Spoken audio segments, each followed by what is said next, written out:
Oli. Para el momento que estoy grabando esto ha pasado 95 minutos aproximadamente desde que se anunció en todas las redes sociales la noticia más esperada por aparentemente la mitad del internet, que es que se va a hacer efectivamente una adaptación en Disney, en formato de serie, de los libros de Percy Jackson. Llevo todo ese tiempo saltando de emoción en mi silla y llorando y gritando y súper emocional respecto de esto, porque Percy Jackson es definitivamente mi saga favorita en la historia de la vida, del planeta Tierra. Y ya, es así de simple. Amo Percy Jackson y a cada persona que conozco, en el mundo de los libros, se lo sugiero y se lo recomiendo, y un poco agresivamente es como, es la mejor saga del mundo, ¿vale? Lleva como 13 años en el best-selling del New York Times, que lleva marcando a gente desde hace mucho tiempo, que ha evolucionado a niveles enormes al punto de que su autor ya tiene su propio sello editorial para seguir publicando cosas que tengan que ver con mitologías de personas alrededor del mundo para darle voz a nuevos autores. Es una cosa enorme y es una cosa fantástica y es una cosa de la que llevo mucho tiempo queriendo hablar, y que pensé en comparar con otras sagas y que pensé en maneras súper dinámicas de hablarlo, y que finalmente hoy con esta noticia dije como, esto es una señal de los dioses del Olimpo para que yo me siente finalmente a hablar de eso que conozco y sé, no desde una perspectiva académica, no desde una perspectiva editorial, sino desde una perspectiva de la persona que ama esa saga y que sabe cómo puede llegar a marcar a una persona, porque empezar a leer Percy Jackson es ahora, y es lo mejor que me ha pasado en la vida. Un poco de contexto y por qué esto es tan grande, tan emocionante, tan genial y tan fantástico. Percy Jackson es una saga, originalmente fue una sola saga, que comenzó a escribir Rick Riordan, su autor, hace como 13, 14 años, no me acuerdo las fechas específicas, porque su hijo le pidió que le contara una historia nueva. Y Rick empezó a imaginarse esta historia de un hijo de Poseidón que tiene que recuperar el rayo de Zeus, y luego la escribió y luego la publicó y luego ¡boom! La versión resumida de Percy Jackson, según Mónica Pradilla. Se empezó a ser opcionada para películas, los derechos los compró Fox. Fox hizo adaptación de los 2 primeros libros. Son pésimas adaptaciones, son muy buenas películas, si no se considera que son adaptaciones. Protagonizadas por Alexandra Daddario y Logan Lerman, que en los corazones de igual todos los fans los queremos un resto, entonces es una cosa un poco rara. Pero fueron pésimas adaptaciones y Fox mató la producción. Y ahí se quedó eso. Cada que a Rick le preguntaban por las adaptaciones, Rick era como, eso no es mi problema, odio lo que hicieron, no me quiero involucrar. Y no me voy a involucrar, y yo no sé nada de eso, las películas son allá de ellos, no son mías. Entonces, hace 2 años que se confirmó la compra de Fox por parte de Disney, todo el mundo empezó como, amigos, o sea, esperen, dennos un momentico. Esto significa que Disney tiene los derechos de producción de todas las cosas que haya comprado Fox. Por ende, tienen los derechos de producción de Percy Jackson. Por ende, podrían hacer algo fantástico, porque es Disney y tienen muchísimo presupuesto. ¿Qué empezó a pasar? Pues que todos los fans de Percy Jackson empezaron a presionar en masa. Rick se vio involucrado ahí, se metió a discutir y a negociar con la gente de Disney al respecto de la adaptación, y hoy finalmente nos dan frutos de esto. Aparte de estas adaptaciones tradicionales, Percy Jackson tiene una adaptación a musical de Broadway que se llama The Lightning Thief, The Broadway Musical, que es fantástico, y si no lo han escuchado, se los recomiendo mucho. Es muy bonito, es fantástico y es muy bonito y fantástico. No tengo más palabras. Me gradué de comunicación social, pero no tengo más palabras para comunicar. Wow, estamos todos muy emocionados. Quiero ser razonable, pero esto va a ser una opinión muy biased, porque evidentemente es de mi interés, como persona que necesita mantener su cordura y como persona que necesita que el mundo esté lleno de mejores cosas, que más gente lea Percy Jackson. Así que haré mi mejor esfuerzo por ser una persona coherente en lo que estoy por decirles. Haré mi mejor esfuerzo en ser una persona interesante y conversarles de manera entendible y no estar fangirleando todo el tiempo. Y eso, comencemos. Separar el autor de la obra. Es una discusión angustiante, es una discusión muy compleja, de muchas maneras, porque uno no puede controlar cómo va a tocar a alguien una obra y no puede por ende cancelar la obra, pero ahorita no vengo a hablar de eso, sino que, y digo esto porque para mí uno de los puntos más importantes de Percy Jackson y que ha venido siendo más importante a lo largo de los últimos años es su autor. Porque con Rick Riordan no se dan estas discusiones porque él es una persona ejemplar. Rick era profesor de historia de educación primaria antes de que todo esto pasara. No recuerdo si lo sigue siendo, me parece que no, pues porque, a ver, hola, tengo muchas cosas que hacer, pero él sigue siendo de alguna manera un profesor para todos los niños y todas las personas que leemos Percy Jackson. Es una persona que escribe con mucha conciencia social, que es muy juicioso a la hora de entender para quién está escribiendo y cuál va a ser realmente el impacto que van a tener sus libros. O sea, muchos autores se quedan como, dudes, ficción y ya está. Pero Rick es muy consciente de lo que pueden generar sus personajes en la gente que los lee, y eso es muy bonito, es muy íntegro, por decirlo de alguna manera. Y es una persona que entiende muy bien el valor y la necesidad de representación que hay en el mundo. Es una persona que sabe que esto tiene que estar en sus libros, pero no porque tenga que estar en sus libros, sino porque el mundo es así. Y eso tiene que estar representado en lo que ven las personas en las ficciones, para que entiendan que tanto en las ficciones es normal como en las realidades es normal. Y esto es tan importante para él como autor que las negociaciones con Disney llevan sucediendo desde hace 2 años, y Rick no había anunciado nada, no había dicho nada, no le había dado alas a nadie hasta no estar seguro, y él lo dijo varias veces, de que todos estos elementos de representación fueran a estar presentes en las adaptaciones, porque es simplemente como es el mundo y él no va a stand for nothing a menos que esté ahí y que la integridad de sus personajes y sus historias y sus enseñanzas estén ahí. Que no solamente nos da una historia para amar, sino alguien a quien genuinamente poder admirar y a quien genuinamente poder seguir de una manera muy sana. Hay mucha gente discutiendo alrededor de ¿será que le han dado plata a Rick Riordan para que se olvide la representación? Y pues amigos, él tiene su propio sello editorial. Honestamente, yo personalmente lo creo muy poco posible, sobre todo teniendo en cuenta lo poco ligado que quería estar con las adaptaciones antes de que toda esta oportunidad se le diera, sobre todo teniendo en cuenta la cantidad de tiempo que estuvieron discutiendo alrededor de esto. Así que sí. Se me olvidó cuál era el punto número 2. Punto número 2. Esta es una serie de historias global, enorme y muy continua. Cuando uno es lector, uno sufre este síndrome de termina el libro y necesito el siguiente ya. O termina este contenido y necesito algo muy parecido ya, como le pasa a uno en Netflix, que acaba de ver toda la temporada maratoneada y luego es como genial, roba Netflix la tan parado cuando la siguiente y así. Esto nos pasa a los lectores con los libros y sobre todo a los lectores jóvenes, y este tipo de contenidos, como lo son Percy Jackson y como lo es todo este mundo que ha creado Rick Riordan, es ese tipo de contenido que te genera la necesidad de continuarlo y de seguir aprendiendo y de seguir entendiendo. Hablo de que es universal, hablo de que es continuo y hablo de que es diverso en más de un sentido. La saga de Percy Jackson llega a ser un constructo un poco ambiguo en el sentido de que no es una sola saga. Rick Riordan tiene una colección extensiva de relatos, de libros, de historias al respecto de los mundos mitológicos, que es lo que muchos hablamos y llamamos el Riordanverse, como porque, Esta saga comenzó con 5 libros que son principalmente basados en mitología griega. Son la saga de los dioses del Olimpo. Continúa con la saga Héroes del Olimpo, que no se llama Percy Jackson porque no es sobre Percy Jackson directamente, pero Percy Jackson igual es uno de sus personajes principales. Y continúa. Toda la estructura de cómo leer los libros de Rick Riordan es un poco complejo porque pues está abierto a la interpretación de absolutamente todo el mundo. Es como básicamente las películas de Marvel. Algunos salen en orden, algunos salen en desorden, pero suceden mientras suceden unos y otros, porque pues en el universo puedo yo estar acá hablándoles de algo, pero puede estar alguien más hablándoles de otra cosa, y eso no implica que como vieron lo mío primero sucedió primero y lo de la otra persona sucedió después, sino que sucedieron en simultáneo y depende de ustedes cómo lo consuman. Hay muchas cosas sucediendo al tiempo.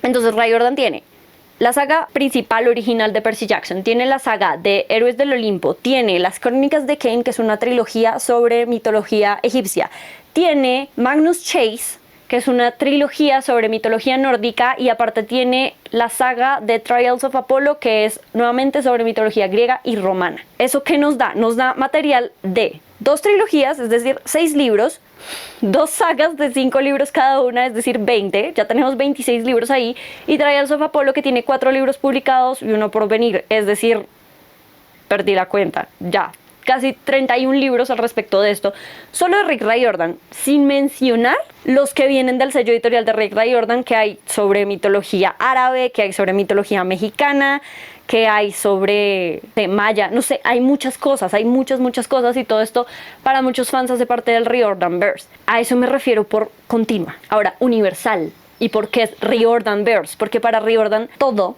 está conectado. En la primera saga de Percy Jackson, es decir, Dioses del Olimpo y Héroes del Olimpo, la conexión es evidente y es que Percy, Annabeth, Grover, la gran mayoría de los grandes personajes de Percy Jackson también están como protagonistas de alguna manera en esta nueva saga, y muchos de los personajes que aparecían en Percy Jackson, Dioses del Olimpo, aparecen de manera como guest stars de una serie en la nueva saga. Entonces es muy fácil entender ahí el relacionamiento. Además pasamos de griegos a romanos y siguen jugando los griegos, es decir, ahí está todo, y es como esta transición difícil que hubo también de Grecia a Roma y como todos estos mitos se tradujeron, y es muy bonito. Pero digamos, con estos libros de las crónicas de Kane, que son mitología egipcia, y con los de Magnus Chase, que son mitología nórdica, no es tan claro la conexión, ¿no? Los de mitología egipcia, si no estoy mal, salieron después de la primera saga de Percy Jackson, pero digamos, era como que listo, las crónicas de Kane, ajá, que tiene que ver con este Riordanverse. Algo que Rick luego se encargó de conectar muy bien con Percy, haciendo unos relatos independientes. O sea, sí, tenemos 31 libros directamente escritos grandes por Rick Riordan y una cantidad de relatos independientes que están por ahí, que se encargan de darnos más sobre este mundo. ¿Esto qué implica? Que todo está conectado unas cosas con otras, que Rick se encarga de manera muy personal que todos sus libros tengan algún factor de familiaridad, por más de que incluyan cosas muy nuevas, que tú sigas sintiendo que estás en la historia de la gente que ya conoces, pero conozcas a personas nuevas y conozcas nuevas historias. Las crónicas de Kane lo hila por medio de los relatos independientes. Magnus Chase está ahí hilado directamente porque Magnus se apellida Chase, y Annabeth, es decir, uno de los personajes principales de las dos sagas y de la vida y de todo de Percy Jackson, pues también se apellida Chase. Entonces, son familia. Fue como duda, y está ese factor de familiaridad, y eso no solo abría la puerta a que claramente es como algo que está relacionado con algo que tú ya quieres, sino que probablemente ese algo que tú ya quieres en algún momento se va a ver involucrado por ahí. Porque cuando salió Magnus, Rick ya había relacionado Crónicas de Kane con Percy Jackson y ya sabíamos lo que era capaz de hacer en ese sentido y cómo era de bonito ver a todos los personajes interactuar los unos con los otros, ¿saben? Es como cuando en el Arrowverse de pronto se encuentran Arrow y Flash, ¿sabes? You are happy because they are good together. It's the same thing. Es así de emocionante. De hecho es mejor porque, oh my god, sí. Y adicional, uno dice, este hombre está escribiendo de todas estas mitologías, está escribiendo de mitología griega, romana, egipcia, nórdica, y Sabra Mandrake, ¿qué más le va a dar por hacer a este hombre? De verdad, Sabra Mandrake. ¿Cómo las hila? Y no solo eso, sino cómo conviven. Y esto es un punto que, si bien no lo voy a hacer como un punto principal, o sea, grandote, porque está dentro de este punto grandote y es grande dentro del punto grandote, pero en teoría es chiquito con respecto a la relacionalidad de cómo funciona el universo. No sé qué estoy hablando. Rick Riordan ofrece una alternativa a toda esta discusión cosmogónica de dónde viene el universo. Evidentemente, digamos, para Percy Jackson los dioses griegos existen, pero Rick nunca nos dice como, hey, que existan los dioses griegos no quiere decir que Dios como un constructo de la religión católica no exista, porque cada quien es libre directamente de creer lo que quiera creer, ¿no? Sino que para Percy los dioses existen, y ahí están, y evidentemente están porque Percy es hijo de un dios griego, ¿saben? Pero eso no cancela que por el otro lado estén los dioses egipcios y que toda esa mitología también tenga un mecanismo de funcionamiento que no necesariamente choque o contradiga la de Percy, sino que está ahí y funciona y que de alguna manera se mezcla y tiene distintos nombres para cada uno de ellos. Es eso.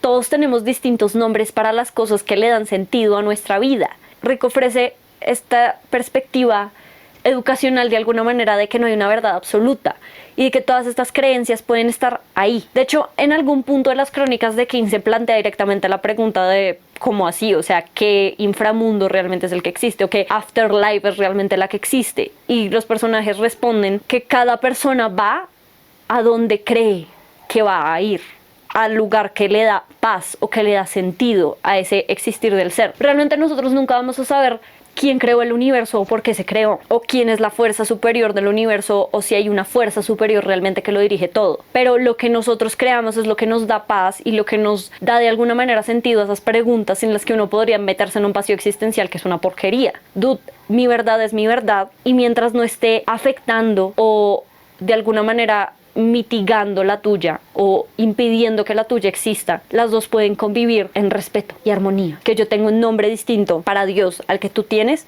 no implica que tu Dios sea menos válido que el mío o viceversa. como a sí mismo y en el sentido contrario. En esta nota, el punto número 4 del que quiero hablar es que es una saga y es un universo y es un mundo que es muy educativo y habla de mitologías y abre la puerta directamente con su sello editorial a que no se hable de las mitologías que todo el mundo ya conoce, porque todos tuvimos que estudiar mitología griega y romana en el colegio, sino que además empiecen a existir y a ponerse ahí esos relatos de otras mitologías del mundo. Te abre la puerta de la manera más literal del mundo a que tú investigues, porque eso es lo que te genera curiosidad. Tanto Rick como los autores de su sello no te van a hacer una enciclopedia de mitología griega, romana, maya, árabe, nórdica, no. Te van a presentar personajes con historias propias y esas historias se van a entrelazar con las historias que ya de alguna manera conocemos en esbozo sobre cómo son estas mitologías, pero te las van a dejar ahí, esbozadas, picándote la curiosidad para que tú vayas y las busques. Eso es fantástico porque más que darte las cosas ahí masticadas literalmente, despierta y genera ese valor tan hermoso en la humanidad que es la curiosidad, que es lo que literalmente nos ha llevado a evolucionar y a inventar y a conocer nuevas cosas. Ahí está. Te da algo que leer, te da una historia, te da personajes a los cuales amar y además te da curiosidad. ¡Qué regalo más hermoso! Punto número 4. Y esto es literalmente lo que a mí me da. Y me da en el corazón de una manera que yo no puedo. Esta es una historia y son historias que están llenas de personajes tan hermosos, tan reales, tan redondos, tan completos, que tú los comienzas a sentir tuyos, a apropiártelos y a crecer con ellos. Que responde mucho a lo que muchas personas dicen al respecto de que los lectores no nos relacionamos con la gente alrededor porque pues, estamos siempre con un libro. Para mí es otra forma distinta de generar relaciones y es una forma de generar relaciones a partir de un cariño y de un entendimiento del mundo que genera un compañerismo que yo no puedo llegar a explicar. Yo he conocido gente alrededor de todo el mundo gracias a las cosas a las que yo amo.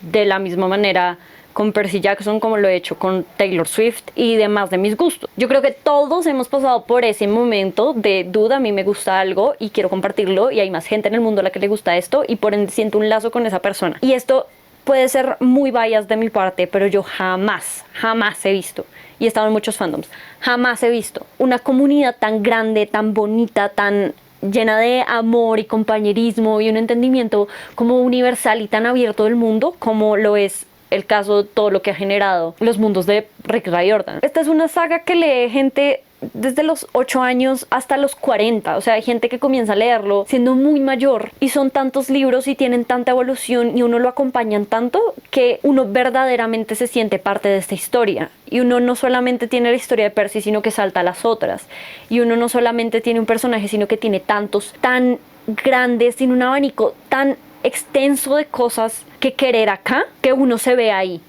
en uno de esos personajes o en el otro o en partes de cada uno de ellos y entonces estos libros te acompañan, estos personajes te acompañan y tú los ves crecer y tú vas viendo cómo se hacen más grandes, más fuertes y pueden hacer más cosas. Pero sin darte cuenta tú también creciste y luego te empiezas a dar cuenta de que en tu propia historia tú también eres más grande, más fuerte y sabes hacer más cosas ahora. Que justo como Percy al comenzar la saga, tú no eres ya el mismo. Y es una cosa que aplica bien sea si te los maratoneaste en estos 2 meses de cuarentena o si los has leído a lo largo de los años. Tú cambias porque aprendes. Y estos libros dan tanto de lo que aprender que es precioso y fantástico. Yo siento que no hay palabras que yo les pueda decir que realmente vayan a explicar esto. Yo siento que hay muchas cosas de las que yo me puedo sentar acá a hablar desde absolutamente todas las perspectivas del mundo, porque para hablar soy muy buena, pero hay ciertas experiencias que uno no puede definir en palabras, que uno solo puede definir en sensaciones y para las que realmente cualquier expresión se llega a quedar corta. Así que como argumento final de esto, les voy a dejar mi palabra y ya, porque a mí no hay nada en esta vida que me mueva tanto como me mueve esta historia. Verdaderamente no lo hay. Porque yo estoy acá sentada en este momento y llevo tal vez 1 hora ya hablándole a la cámara entre que se me corta la grabación y que no, sobre esta saga que amo y he estado al borde de las lágrimas como 40 veces alrededor de esto y llevo 2 horas emocionada hablando y gritando al respecto de que por fin van a hacer una adaptación de esta saga que amo porque quiero verla en más espacios y yo quiero que más gente en el mundo llegue a sentir esa emoción por algo y siento que esta es una gran puerta, así que eso es todo. Lean Percy Jackson. Bye. Así que rápidamente decidí que odio YouTube y no quiero hacer videos de YouTube, pero me gusta mucho lo que estoy haciendo con el maquillaje últimamente, así que sería una pena que no me vieran. Así que voy a seguir haciendo los videos, pero principalmente quiero hacer estos videos en un formato no para que ustedes me vean, aunque mi carita es preciosa, sino para podcast de alguna manera, porque siento que es el formato en el que se va a entender y se va a llevar mejor todas las cosas que tengo para decir al respecto de los libros, y en la que básicamente va a ser más usable, porque yo sé y yo soy ese tipo de consumidor también, que en vez de ver los videos muchas veces solo los escucha. Lo siento mucho por mi voz de tarro y espero que esto vaya para adelante o para atrás, yo no sé para dónde, pero que vaya para algún lado. Hopefully para el mismo lado para donde va la adaptación de Percy Jackson, que espero que sea muy buena, porque oh my god.